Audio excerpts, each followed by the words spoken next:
Hello and welcome to the Quinquagenarian Gamer, where it's gaming but with a geriatric twist. I'm the Bertle, and today we're going to be playing a little game. Apparently it's called Tiny Bunny. This sounds so cute. I mean, it sincerely does. I mean, you think Tiny Bunny, and it reminds me of General Fluff, but no, he is not a tiny anything. He is a rather large chinchilla, and he's right over there. He's sleeping right now, and trust me, he can sleep through anything. So don't think I'm waking him up or disturbing him by recording tonight. So, anyway, little game I found on Steam, and I decided I'm going to play this one before I jump on the thing that Rob wanted me to, because this just, Tiny Bunny. So what we'll do is we'll go ahead and fire that up and get it started. I hear something moving. Mars People Games.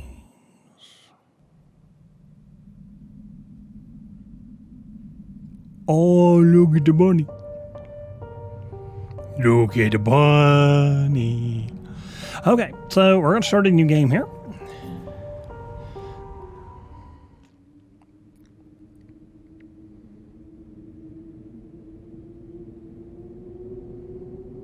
Hello? I hear people way in the distance. I think the wind clawed at my window all night. It wandered the fields and howled like a hungry beast. An endless song weaved from all sorts of voices, shrill, gentle, sneery, twined in the air. They were shouting, laughing, and arguing about something. Someone was running through the snow while casting long shadows that would occasionally creep close to my bed. Our house had a mind of its own, the creaky old mind of a building that had seen a lot in its days and was seemingly trying to share its wisdom with the inhabitants. The lonely house faced the forest, and the dark green thicket gazed back with its hollow eyes rustling, whizzing, swaying back and forth. One could come out and stand at the edge of the forest to reassure themselves there was no one behind those crooked trees. Fuzzy silhouettes swaying in the wind couldn't possibly do any harm, right? Right? It's just a play of light and shadow. Just a play. I knew it was just my imagination. I was already 12 after all. I should have been changing my voice.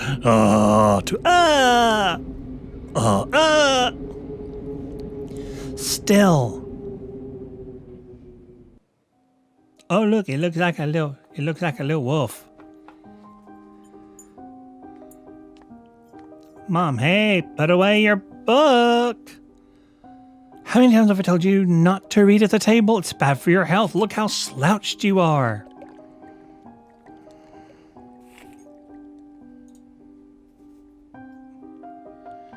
I didn't protest and put the book about Conan the Barbarian aside. Conan! Conan rocks. I was stuck on a line I couldn't understand after reading it 3 times anyway. Oh, you're to be so young and not know the big words. Been there.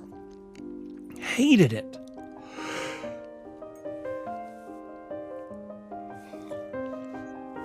It's 4 a.m. here. Forgive me. Orlia had already finished her breakfast and was munching on some cookies, because that's what you do after breakfast, is cookies. Pay attention here, wife. She was so enthusiastic, she almost looked like your typical girl from commercials. Made me look like that typical dad from commercials, just chowing down the cookies. Right after breakfast. You're not going anywhere until you finish all of it. I, on the other hand, was still trying to drill a hole in the plate with my eyes, as if that would make the porridge disappear. Hazy anxiousness welled up inside, all because of the previous sleepless night, the black forest around our house, and the gloomy wind. The longer I waited, the colder the lumpy white substance became. It He looked like a jellyfish from the Cousteau Odyssey. I love that show. I wonder how horrifying the bottom of the ocean is, or how cold the Black Forest is at night. The spoon fell out of my hand. Mom showered me with a cold glare from her green eyes. They're actually gray from here. I just think that's the way it's being done. What did I say? I'll get it. I had 10 seconds to catch my breath before battling the nasty porridge once again. I felt around for the spoon. What is this carved on the other side of the table? K-A-R-I-N-A. No, that's K-A-P-N-H-A.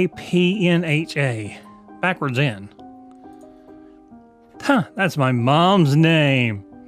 I guess she carved it out with something pointy when she was little. She sure was a rascal, damaging furniture like that. She would scold me for a week if I did something similar, though. Do as I say, not as I did. Should I remind her about it? No, she's been in a bit of a bad mood lately.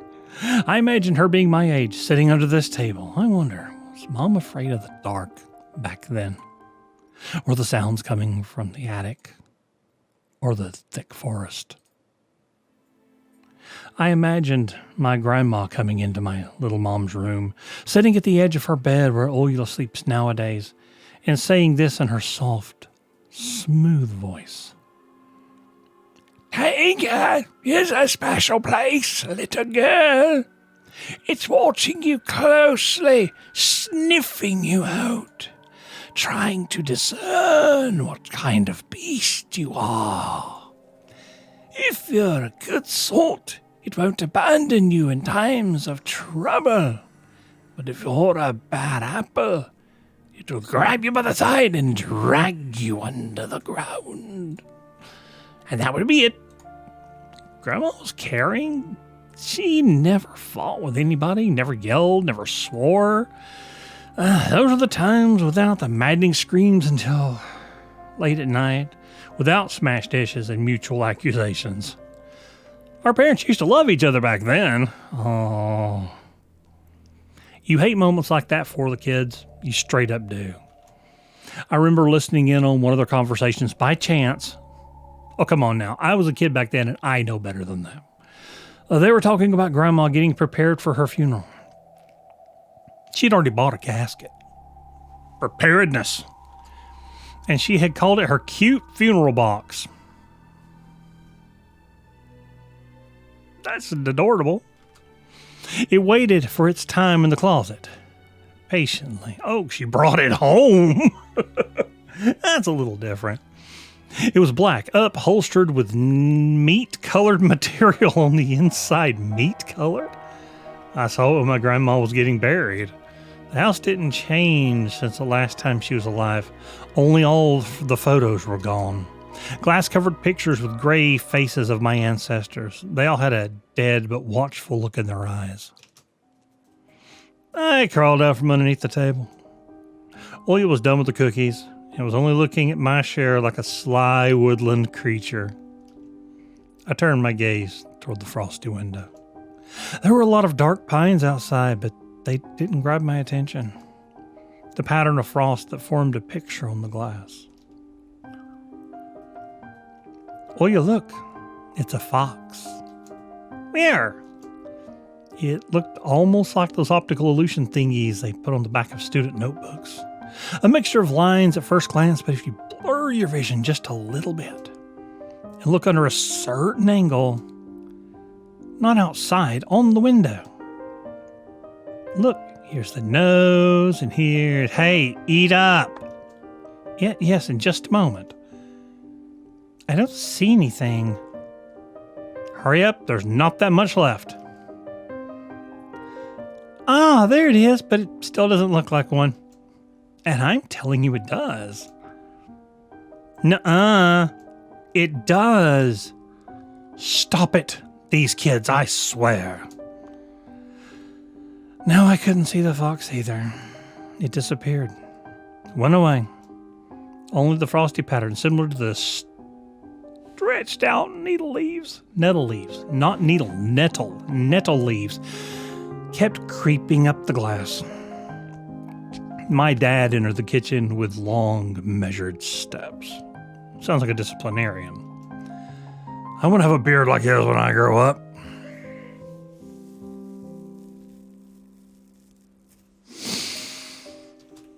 Mom would always ask, jokingly, "Come on, shave it off, it stings." This was so long ago. Nowadays, rumbling doors and witty comebacks were an everyday occurrence. Olya always covered her ears whenever she hears something like, "What's the point of all this?" through the wall. "It's all for your sake," Dad would reply, "for the sake of our family." I always caught every sound in fear of hearing the most dreaded, the deadliest word that started with a D. D-I-V-O. I don't even want to finish it. It was scary to imagine that me and my little sister could be torn apart and taken into two different families. Anyway, your fox is nothing. I have an owl on my window. You and your owl talk again. You said you believed me just yesterday. Has anyone seen my car keys? I remember leaving them on the windowsill. Right. Maybe you did, and maybe not. You're a grown man, father too, and still... Karina, please, stop. Just let me get ready in peace. Your keys are in the basket near the phone. Well, thank you very much. Anton, stop making a martyr out of yourself and finish eating already. And the owl? There was no owl. But there was one! It had giant glowing eyes. Olya sprung up from the chair and placed her hands on her little face, imitating a pair of eyes with her fingers the size of an apple each. Last year you had Bye-Bye in your closet, and now this owl? But I saw it. Olya shifted her gaze back and forth from Dad to Mom to me, but couldn't find any support. Have you thought about befriending it? You know, like feeding it with imaginary mice? Don't bully our girl. She's just afraid to sleep alone because she's still little. Olya pouted her lips in rebellion and rushed into the hallway. The staircase that led to the second floor creaked. Mom gave Dad a strict look. Oh, that look in her eyes. It's so uncomfortable to be pinned under it. Dad just snorted in reply and left, ringing with the keys he'd just found. A minute had passed, and the theme song from The Little Mermaid echoed through the house. It was stored on incredibly worn-out cassette tape, which Dad had already had to glue together once. Let me tell you something. If you have no idea what that's like, be grateful. I have put cassettes together when I was young more times than I would like to count. It is not fun. It is not. It's just, it's time consuming and tedious. It's not that it's hard work or that, you know, I could probably teach an 8-year-old to do it now, but it's tedious and it just takes time. But anyway, magnetic media went out the window a long time ago as far as soft floppy kinds. It's so easy to fix objects by gluing them back together, for example. How do you fix a relationship? With enough glue.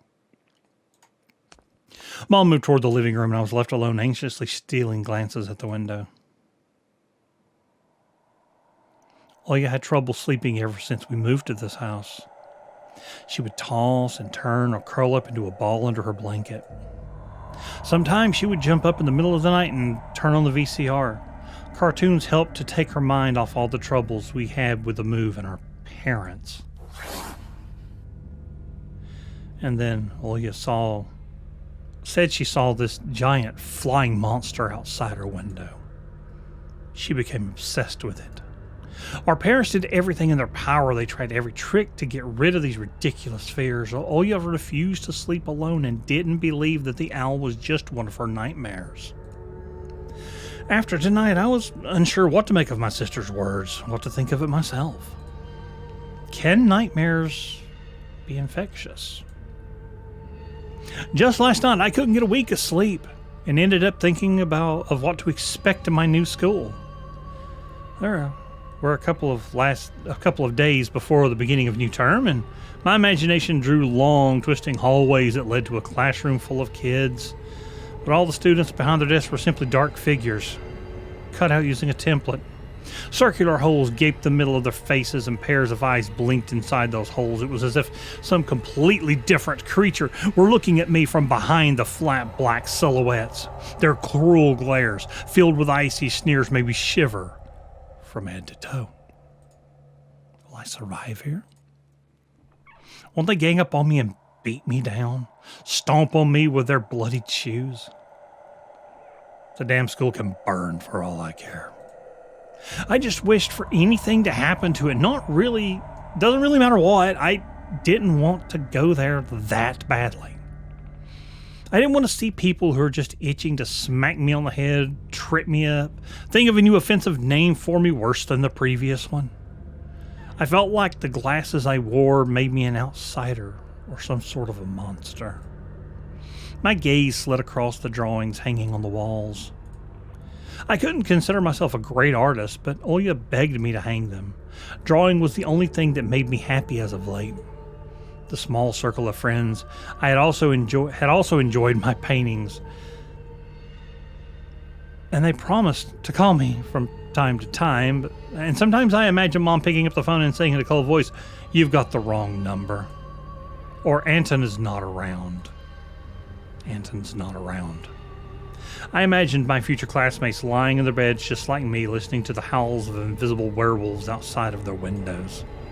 Maybe my new classmates will like me after all? But who would ever like a boy with thick glasses? I mean, my dad used to wear glasses when he was little, and now he's married to the most beautiful woman on the planet, my mom. Beautiful and vindictive like a snake. The house creaked, pressed by the wind. The condo we used to live in, a 9-floor concrete building, buzzed with the neighbor's drill, mumbled with the TV set from behind a wall, cried like a baby from the big family next door. Our current house, though I can't really call it new, was completely different. It was silent and easygoing during the day. Its shadows lay dormant in the corners, or on the closet cobwebs and under the stairs. But they all woke up during the night. You see, something was watching me from every corner, almost as if the old photos of my deceased family with their ashen eyes were hanging on the walls in the place of my drawings. The floor was squeaking. Rusty drains were moaning. The attic was occupied by nosy giraffes. Hey, what you doing in there, buddy? No, just noisy giraffes. One could think the house was performing some sort of demonic melody. And then I realized I was, in fact, hearing music. It was already playing for a good while. Somewhere at the edge of my perception, I could hear a flute. It was mixed in with the sound of the wind, of the creaking old house, and my thoughts, too. I stood up and rushed to the window. I wanted to reassure myself that this music was nothing more than a product of my imagination. It's not like someone is playing it there amidst the cold, snowy night, right? Oh, we should open the window. And someone was dancing in the field. Black silhouettes I could barely make out, with the dark forest as their backdrop. They jumped around, basked in moonlight, bumped into piles of snow, rolled around and crawled on all fours. Stories about wolves playing under the moon came to mind, but these were clearly not wolves. They stood upright at times, circled around, holding hands and whipping up snow, disappearing into the shadows for a brief moment, and then coming back. Something bizarre was going on. Shadows dancing in the starless abyss made my imagination go wild, making me anxious at the same time. Suddenly, the music had stopped. The dancing shadows froze in place, I could swear, pierced me with their eyes. One of the silhouettes immediately parted from the bizarre shadow carnival and sprinted across the field with giant leaps.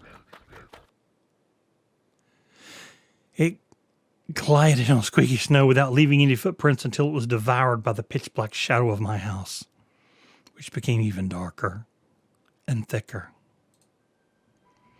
My heart was jumping around like the bird inside of a cage. I shut the curtains with a swift motion and stepped back toward the bed. They saw me. A freezing torrent of fear washed over me. I stood in the middle of a perfectly dark room and listened to some unwanted guest move and scrape around, looking for an entrance.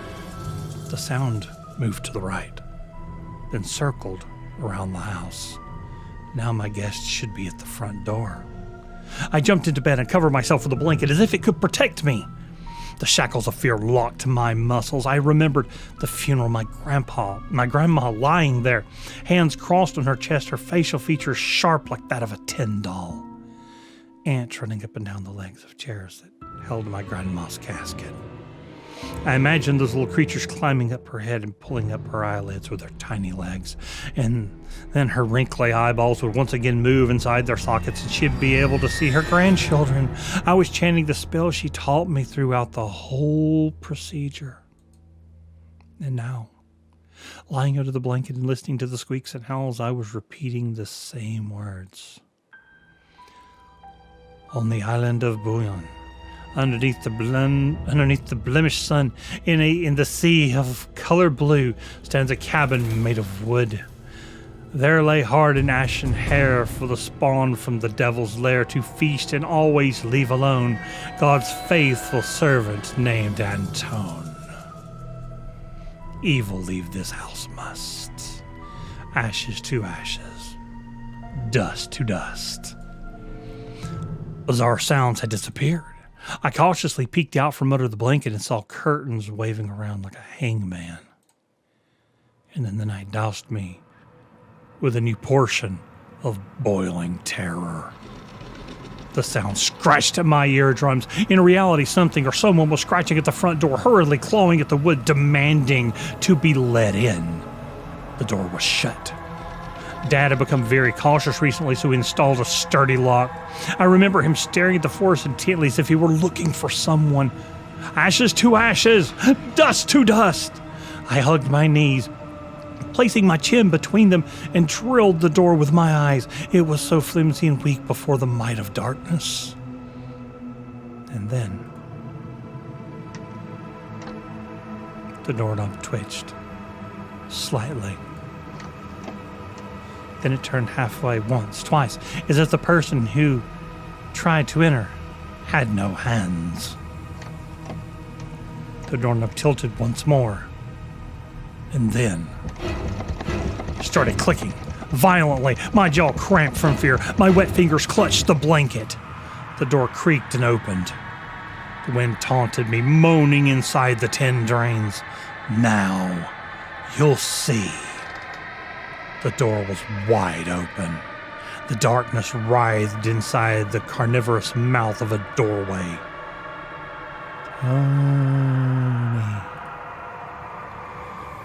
Tony. It was as if the night herself were calling out to me, flapping its black wings and squeaking with rusty hinges. I was trembling and snared by the web of darkness that hung in the corners of my room, waiting for the one who weaved it to come out of the gaping black hole. Tony. My abdomen tightened and my chest rose up, ready to exhale a desperate scream.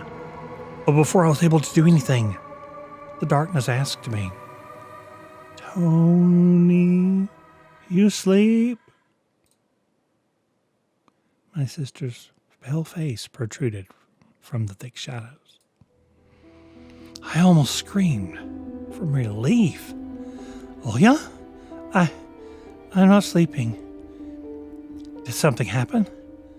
Oya frowned and stuck out her lower lip, a clear sign she was about to cry. It's there again, staring at me. Shoo her away, Tony, please. I'm so scared. The fear that was tormenting me just a moment ago crawled away and hid somewhere in my stomach. I needed to calm Olya down. It's just a dream, silly. Don't be scared. Dreams don't bite. No one's going to harm you. Olya sobbed. She was trying her best to believe me. But was I sure myself? I have an idea. Let's go to your room and watch the video Sleeping Beauty, for example. You like that cartoon, right? Why does the Sleeping Beauty have a prince and I have this scary bird? That question took me by surprise. All right, let's watch Cinderella. My thoughts became tangled, fuzzy. What was that? What studied me with its eyes while dancing feverishly under the moon? The darkness was clinging to the window, and it couldn't be fooled by Grandma's old chants.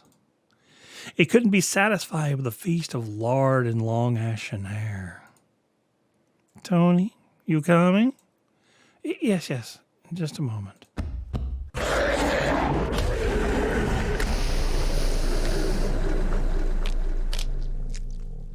Okay.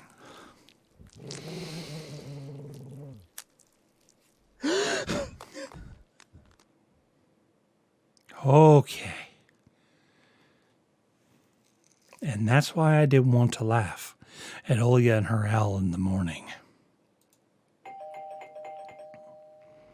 Who could be visiting us here in the middle of nowhere? We don't know anyone around here. So persistent. I felt extremely unsettled just from a silly thought that our morning guest could have come from the woods. I could barely hear voices coming from the front door. My mind was urging me to hide. In the closet, under the table, behind the curtains where Olya always hides. Tony, come here! I felt like kettlebells were tied to my feet, but still dragged them toward the hallway. A couple of policemen towered over me in the doorway. They smelled like frost and worry. My mom always winced and grumbled the moment she saw patrol cars worse than bandits. At the moment, though, she looked somewhat confused. Hello? The senior officer, who wore a grim expression, nodded. The boy's gone missing since yesterday. That's Mom. Mom got deep there for a moment. Boy's gone missing since yesterday. His name's Vova. Look at this, please. Have you seen him? The policeman held out a photograph to me.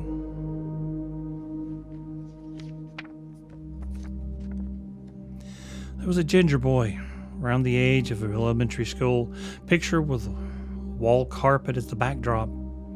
He had a striped cat in his hands and wore a wide smile. No, I haven't. Are you sure? Look closely. Where would I see him? I don't know anyone around here and I barely leave the house. Well, maybe you've seen him from the window. That's right. Your windows look straight into the forest, don't they? The window. No. Oh, haven't seen anything. I see. He sounded tired, but his stare, long and heavy, was full of suspicion. I squirmed unwittingly under the weight of guilt, which his giant shadow cast over me. The policeman finally tore his eyes from me and glanced over the hallway, the stairway, and the cracks in the ceiling, which I haven't even noticed before for some reason. How do you like the new place, by the way? Getting used to it? Bit by bit. It's just our little daughter misses the city a lot. Misses the city, huh? Have the locals been treating you well? Yes, everything's all right, thank you. The policeman pierced through me one more time with his gray eyes. My head started spinning. Can I help you somehow? I asked that in a shaky voice. I look like a polite boy, and to end this unpleasant conversation sooner. Now that I think about it, you look just like one of my nephews, little fella. He's a witty boy around your age, wears the same type of goggles. Always engrossed in reading those mystery novels. Told me he wants to enroll in police school when his family visited this summer. Wanted to help other people, just like me, see? I felt uncomfortable, as if a distant relative and not a police officer stood before me. You know what? Little boys like you should stay at home. Steer away from trouble. Times have changed so much. Mom interjected in a cold voice. You don't say. Ah, well then. What grade are you in, Tony boy? 6th. Have you made any friends here so far? Not yet. I'll be going to school for the first time after the break. Ah, then I'll leave you my number just in case. Call me if you have any new info. And the policemen were gone along with their shadows, the smell of cheap cologne and the photo of a smiling boy. His face still stood before my eyes. I wonder what it was like for him, being all alone, there. For some reason, I thought of the forest swaying in the wind. What did his poor parents feel? And what would my parents do if I'd gone missing? Would they cry and thrash around hysterically, or would they accuse each other, like they always do, and forget about me eventually? Mom, this Fova, did he go missing in our forest? Seems like it, poor child. I looked out the window at the road. The police UAZ drove off toward the village. The officer's nephew came to mind when I was splitting off old paint from the windowsill. I remembered all the teenage mystery novels from the Black Kitty series I'd read this summer. Your average boys and girls investigated all sorts of mysteries there. They looked for clues, spied on suspicious people, and after a set of amazing adventures, bam, solved any complicated case. They became local celebrities and must have made their parents very proud. I noticed a trail of policemen's footprints that led to the forest. And then it clicked in my head. Why don't I start an investigation of my own? Maybe I'll find that lost boy. I'll get a reward. Oya will be so happy. Not only Oya, but Mom and Dad too. Maybe they'll even forget about their quarrels for a while. Maybe I'll even save us from the D word. I fantasized about buying Oya a Tamagotchi and getting a cassette player and a bunch of tapes for myself. And a whole box of Kinder Surprise. When was the last time our parents bought us any toys? Last autumn, I think. My dad had lost his job at the time. There's that annoying song about it. I had little to no idea what the accountant's job... What was the accountant's job like? They count money, I think? Neighbors used to envy us. But nowadays, Mom and Dad barely had money to afford sweets, and Dad would always divide a single chocolate bar between me and Oya. Sometimes I gave her my share too. Oh, that sweet dude. No matter how much I wanted to eat sweets, she was still just a pipsqueak. I couldn't wait to go out looking for clues. I'm going outside. Yeah, right. You want the police to go around with your photograph next? The forest is so thick. What if the boy got snatched up by wild animals or something even worse? Even worse echoed through the hallway. I won't go far. I'll stay away from the forest. Did you hear what I said, or should I repeat myself? Better go pack your school bag or go play with Oya. The sounds of splashing water came from the kitchen. It meant that the argument was over and Mom had the last word.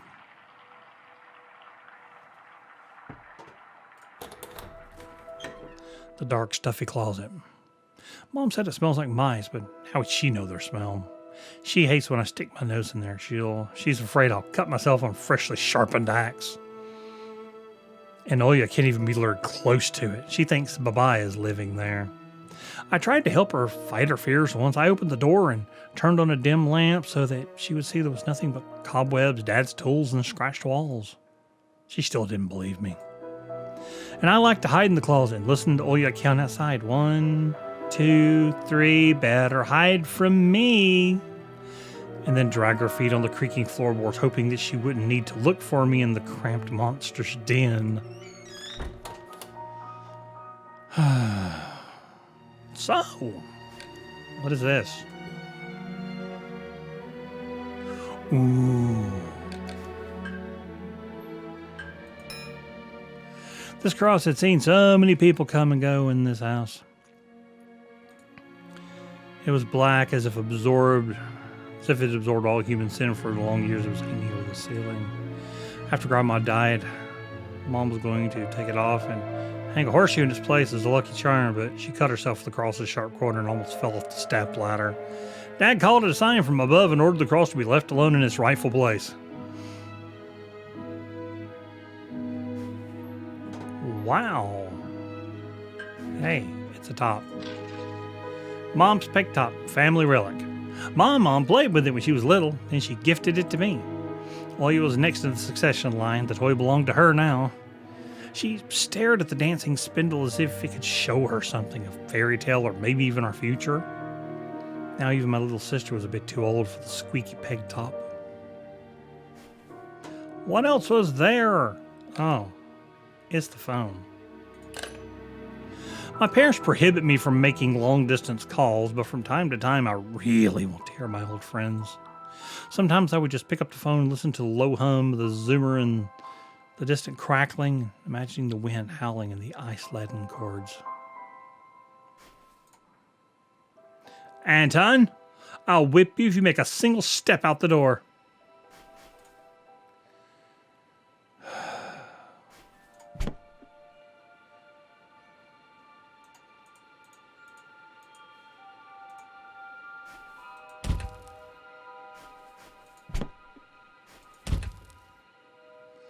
Oh, anything on that side of the door?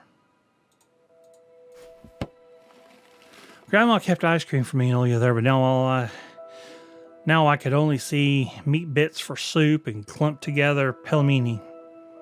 I grew to hate them already.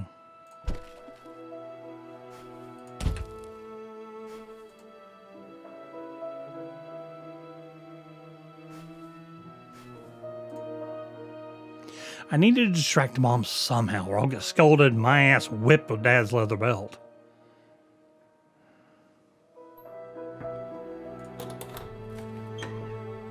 Anton, get your ass out of that closet immediately!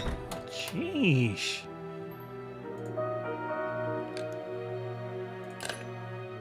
Anton, get your hands off the phone! Okay, I'm getting fussed at now for everything. A black cross.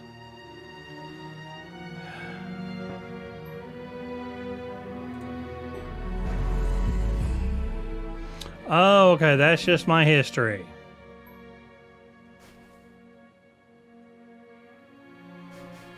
Wait, to the kitchen.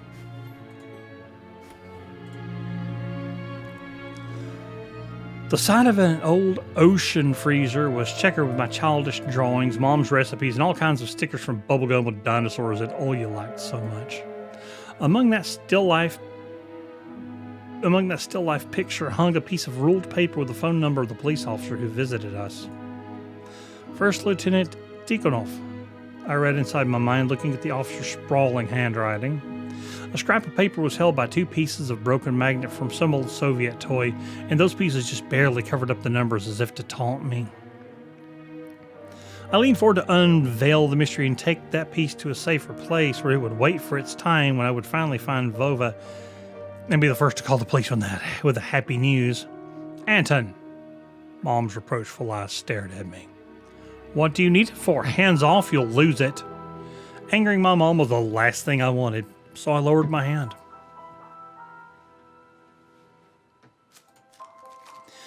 The decrepit and stain-covered calendar was one of my favorite forms of entertainment.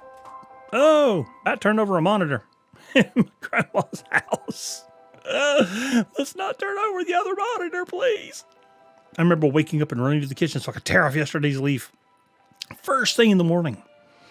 As if the coming day would get lost in the taiga forest without my help. One day closer to New Year's, one day closer to Grandma's funeral. I haven't touched this calendar for years now. Since the time they started writing dark and spooky death chants that only made me gloomy instead of funny proverbs and superstitions, to be exact. I grabbed a dusty calendar leaf with caution and tore it off effortlessly. Sadly, the spooky descriptions from my childhood were still there. 7 horses carry the log. If 7 can't carry, bring the 8th from a ferry. They will take it away and never come back. This is the fate the log cannot escape. I crumpled the gray leaf and threw it into the waste bin, hoping to get rid of the anxiousness that washed over me. It was spreading inside me like an ink stain on blotting paper.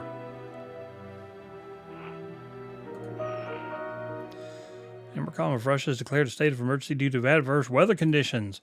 According to the weather forecast, a cyclone is moving toward the region. Expect heavy snowfall, blizzards, and snowdrifts on the road. Keep your eyes open and take care of yourself.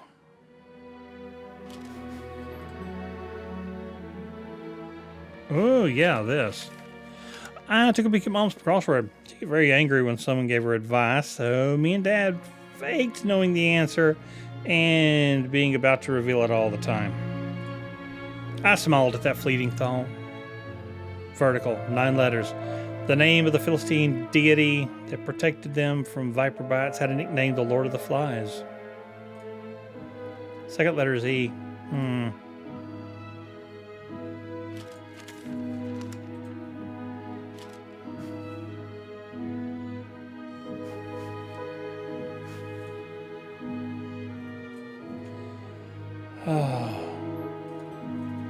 I looked over everything in here. I have opened up everything.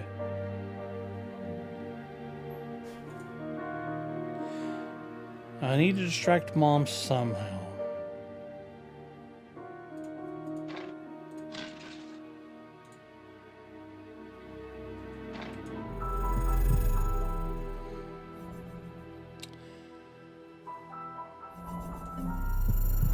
And this is where we are going to stop for the day.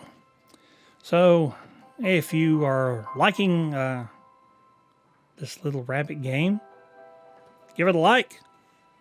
Hit that thumbs up button. Also, if you